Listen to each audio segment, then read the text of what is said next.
Hello friends, welcome to my YouTube channel.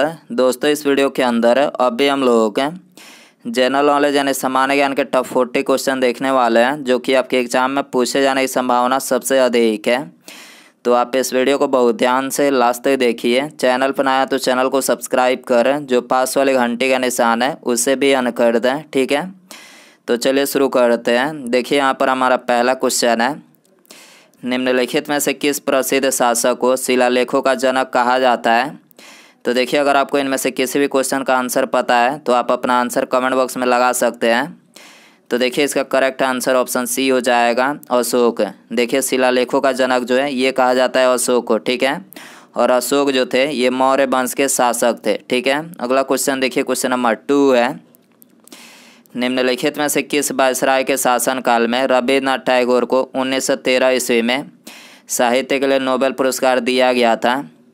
तो देखिए, साहित्य के लिए नोबेल पुरस्कार रविन्द्रनाथ टैगोर को ये लॉर्ड हार्डिंग द्वितीय कार्यकाल में 1913 में दिया गया था, ठीक है। अगला क्वेश्चन देखिए, क्वेश्चन नंबर 3 है, एलोरा में प्रसिद्ध शिव मंदिर का निर्माण निम्नलिखित में से किसने करवाया था। तो देखिए, एलोरा में प्रसिद्ध शिव मंदिर का निर्माण जो है ये करवाया था राष्ट्रकूट नरेश कृष्ण प्रथम ने, ठीक है। ऑप्शन डी यहाँ पर करेक्ट हो जाएगा। अगला क्वेश्चन देखिए, क्वेश्चन नंबर 4 है, दिल्ली का पहला प्रभुता संपन्न सुल्तान निम्नलिखित में से कौन था। तो देखिए, दिल्ली का पहला प्रभुता संपन्न जो सुल्तान था वो था इल्तुतमिश, ठीक है। ऑप्शन डी यहाँ पर करेक्ट हो जाएगा। अगला क्वेश्चन देखिए, क्वेश्चन नंबर 5 है, निम्नलिखित में से कौन सुमेलित नहीं है। तो देखिए, यहाँ पर जो तीसरा ऑप्शन दिया गया है, हिडकल परियोजना जो है ये सुमेलित नहीं है। हिडकल परियोजना किस नदी पर है। तो ये घाट प्रभा नदी पर है, ठीक है। और बाकी के ये 3 ऑप्शन करेक्ट है। नाथपा झाकरी परियोजना सतलज नदी पर है, दुलहस्ती परियोजना चिनाब नदी पर, हीराकुंड परियोजना ये महानदी पर है, ठीक है। अगला क्वेश्चन देखिए, क्वेश्चन नंबर 6 है, दिल्ली में हुमायूं का मकबरा निम्नलिखित में से किसने बनवाया था। तो देखिए, दिल्ली में हुमायूं का मकबरा उसकी पत्नी हाजी बेगम ने बनवाया था, ठीक है। ऑप्शन सी यहाँ पर करेक्ट हो जाएगा। अगला क्वेश्चन देखिए, क्वेश्चन नंबर 7 है, निम्नलिखित में से किन मुगल सम्राटों ने स्वयं अपनी आत्मकथा लिखी थी। तो देखिए, स्वयं अपनी आत्मकथा ये लिखी थी बाबर और जहांगीर ने, ठीक है। बाबर ने अपनी आत्मकथा बाबरनामा लिखे थे और जहांगीर ने फारसी भाषा में तुझके जहांगीर लिखा था, ठीक है। अगला क्वेश्चन देखिए, क्वेश्चन नंबर 8 है, निम्नलिखित में से किस अधिनियम द्वारा भारत में पहली बार लोक सेवा आयोग का गठन किया गया था। तो देखिए, भारत में पहली बार लोक सेवा आयोग का जो गठन किया गया था तो ये किया गया था भारत शासन अधिनियम 1919 के द्वारा, ठीक है। ऑप्शन बी यहाँ पर करेक्ट हो जाएगा। अगला क्वेश्चन देखिए, क्वेश्चन नंबर 9 है, भारतीय राष्ट्रीय कांग्रेस ने असहयोग का अपना प्रसिद्ध प्रस्ताव 1920 में कहाँ के अधिवेशन में पारित किया था। तो ये पारित किया था कोलकाता में, ठीक है। ऑप्शन डी यहाँ पर करेक्ट हो जाएगा। अगला क्वेश्चन देखिए, क्वेश्चन नंबर 10 है, सुभाष चंद्र बोस ने भारतीय राष्ट्रीय कांग्रेस से निकलने के बाद किस पार्टी की स्थापना की थी। तो देखिए, सुभाष चंद्र बोस ने भारतीय राष्ट्रीय कांग्रेस की कांग्रेस से मतलब निकलने के बाद जो है ये फॉरवर्ड ब्लॉक की स्थापना की थी, ठीक है। सी करेक्ट हो जाएगा। अगला क्वेश्चन देखिए, क्वेश्चन नंबर 11 है, गवर्नमेंट ऑफ इंडिया एक्ट 1935 निम्नलिखित में से किस पर आधारित है। तो देखिए, गवर्नमेंट ऑफ इंडिया एक्ट 1935 जो है ये आधारित है साइमन कमीशन पर, ठीक है। ऑप्शन यहाँ पर करेक्ट हो जाएगा। अगला क्वेश्चन देखिए, क्वेश्चन नंबर 12 है, भारत निम्नलिखित में से किस वायसराय के काल में स्वतंत्र हुआ था। तो देखिए, जो भारत मतलब स्वतंत्र हुआ था तो ये लॉर्ड माउंटबेटन के कार्यकाल में हुआ था। और कब स्वतंत्र हुआ था। तो देखिए, आप सभी को पता है कि 1947 में स्वतंत्र हुआ था, ठीक है। अगला क्वेश्चन देखिए, क्वेश्चन नंबर 13 है, फ्रंटियर गांधी पद के साथ निम्नलिखित में से कौन संबंधित है। तो देखिए, फ्रंटियर गांधी के साथ जो है ये खान अब्दुल गफ्फार खान जो है संबंधित है, ठीक है। सी करेक्ट हो जाएगा। अगला क्वेश्चन देखिए, क्वेश्चन नंबर 14 है, 14 जून 1947 को कांग्रेस के दिल्ली अधिवेशन में भारत के विभाजन का प्रस्ताव स्वीकृत हुआ। इस अधिवेशन के अध्यक्ष कौन थे। तो देखिए, इस अधिवेशन के जो अध्यक्ष थे वो थे आचार्य JB कृपलानी, ठीक है। ऑप्शन सी यहाँ पर करेक्ट हो जाएगा। अगला क्वेश्चन देखिए, क्वेश्चन नंबर 15 है, भारत में अंग्रेज़ों ने प्रथम मदरसा निम्नलिखित में से कहाँ पर स्थापित किया था? तो देखिए भारत के प्रथम गवर्नर जनरल वारेन हेस्टिंग ने ये 1781 में अपना पहला मदरसा जो है ये कोलकाता में स्थापित किया था। ठीक है, ऑप्शन डी यहाँ पर करेक्ट हो जाएगा। अगला क्वेश्चन देखिए, क्वेश्चन नंबर 16 है, निम्नलिखित में से किसे भारतीय अशांति के जनक के रूप में जाना जाता है? तो देखिए भारतीय अशांति के जनक के रूप में ये जाना जाता है बाल गंगाधर तिलक को। ठीक है, ऑप्शन डी यहाँ पर करेक्ट हो जाएगा। अगला क्वेश्चन देखिए, क्वेश्चन नंबर 16 है, अंग्रेज़ों द्वारा रैयतवाड़ी बंदोबस्त निम्नलिखित में से कहाँ पर लागू किया गया था? तो देखिए अंग्रेज़ों के द्वारा रैयतवाड़ी बंदोबस्त जो है ये लागू किया गया था मद्रास प्रेसिडेंसी और मुंबई प्रेसिडेंसी में। ठीक है, ऑप्शन डी यहाँ पर करेक्ट हो जाएगा।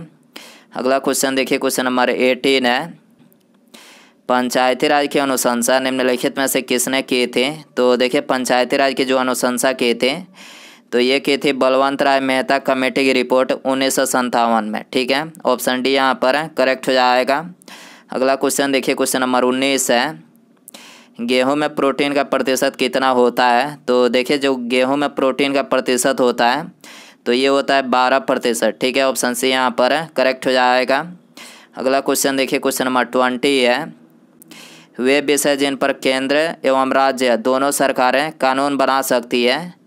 तो देखिए यह है समवर्ती सूची के विषय पर जो है केंद्र और राज्य यानी ये दोनों जो है मतलब कानून बना सकती है। ठीक है, ऑप्शन सी यहाँ पर करेक्ट हो जाएगा। अगला क्वेश्चन देखिए, क्वेश्चन नंबर 21 है, भारत का उपराष्ट्रपति राज्यसभा का सभापति होता है, किस अनुच्छेद में वर्णित है? तो देखिए इसका वर्णन जो है ये भारतीय संविधान के अनुच्छेद 89(1) में किया गया है। ठीक है, ऑप्शन डी यहाँ पर करेक्ट हो जाएगा। अगला क्वेश्चन देखिए, क्वेश्चन नंबर 22 है, वित्त विधेयक को प्रस्तुत करने के विषय में निम्नलिखित में से कौन सा कथन सही है?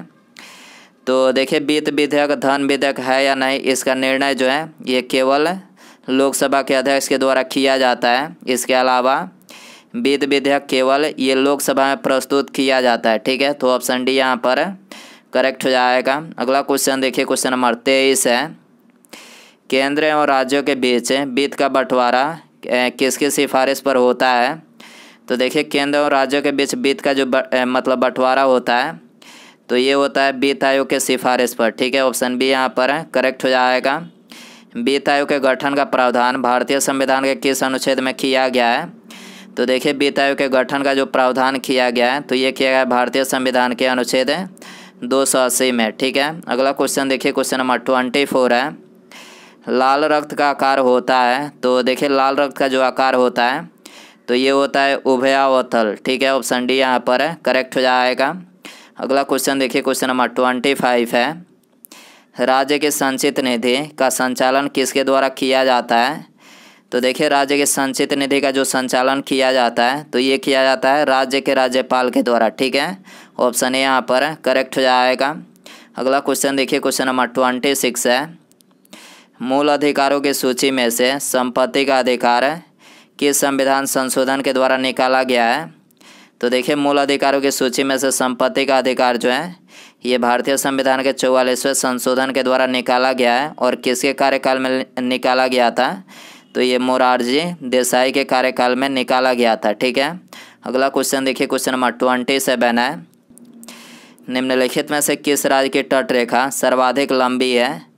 तो देखिए सबसे लंबी जो है ये गुजरात की तट रेखा है, ये 1200 किलोमीटर है। ठीक है, और इसके बाद सबसे लंबी जो तट रेखा है वो है आंध्र प्रदेश राज्य की। ठीक है, अगला क्वेश्चन देखिए, क्वेश्चन नंबर 28 है, भारतीय संविधान की 8वीं अनुसूची निम्नलिखित में से किसके बारे में दिया गया है? तो भारतीय संविधान की 8वीं अनुसूची में यह आधिकारिक भाषा के बारे में दिया गया है। ठीक है, ऑप्शन डी यहाँ पर करेक्ट हो जाएगा। अगला क्वेश्चन देखिए, क्वेश्चन नंबर 29 है, डुरांड लाइन निम्नलिखित में से किसके साथ है भारत की सीमा निर्धारित करते थे? तो देखिए जो डुरांड लाइन है ये अफ़गानिस्तान के साथ जो है भारत की सीमा निर्धारित करते थे। ठीक है, ऑप्शन ए यहाँ पर करेक्ट हो जाएगा। और अभी वर्तमान में यह सीमा जो है ये पाकिस्तान और अफ़गानिस्तान की अंतर्राष्ट्रीय सीमा का निर्धारण करती है। ठीक है, अगला क्वेश्चन देखिए, क्वेश्चन नंबर 30 है, नागार्जुन सागर परियोजना निम्नलिखित में से किस नदी पर अवस्थित है? तो देखिए नागार्जुन सागर जो परियोजना है ये कृष्णा नदी पर अवस्थित है, ठीक है। और इससे लाभान्वित राज्य कौन से हैं? तो देखिए इससे जो लाभान्वित राज्य है वो है आंध्र प्रदेश राज्य है, ठीक है। अगला क्वेश्चन देखिए, क्वेश्चन नंबर 31 है, नर्मदा और ताप्ती नदियों के मध्य स्थित है। तो देखिए नर्मदा और ताप्ती नदियों के मध्य ये सतपुड़ा सिलेडिया स्थित है, ठीक है। ऑप्शन बी यहाँ पर करेक्ट हो जाएगा। अगला क्वेश्चन देखिए, क्वेश्चन नंबर 32 है, भूमध्य रेखा के निकट किस तट के वन पाए जाते हैं?